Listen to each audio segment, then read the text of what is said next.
QR code check-ins are likely to be a permanent feature in New South Wales, even after the vaccine rollout. Kenny Heatley has the exclusive details. He joins us live in Sydney. Kenny, good morning. The use of the QR code has been embraced to deal with the pandemic, but according to the government, they could be here to stay.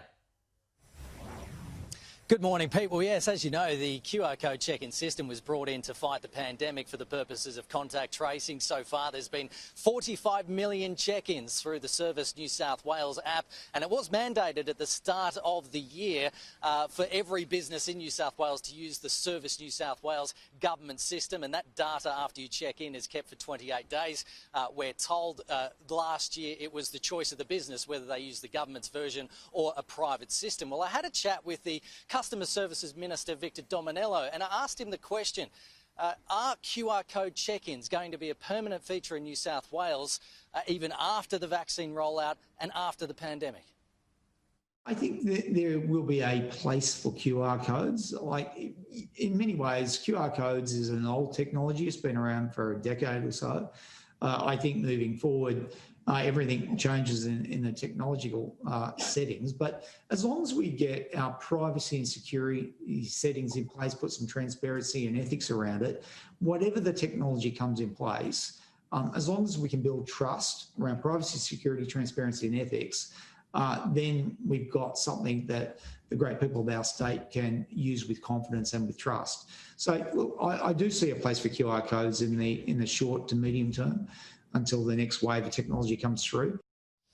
No indication there that it's going to be mandated in its current form where you have to check in every time you go to the cinema, the restaurant or even a supermarket. But he makes the point that it's been widely accepted by the people of New South Wales and now it just may be a part of our lives. And he gave a couple of examples where it could be used after the pandemic. One of those was to check in the kids at school.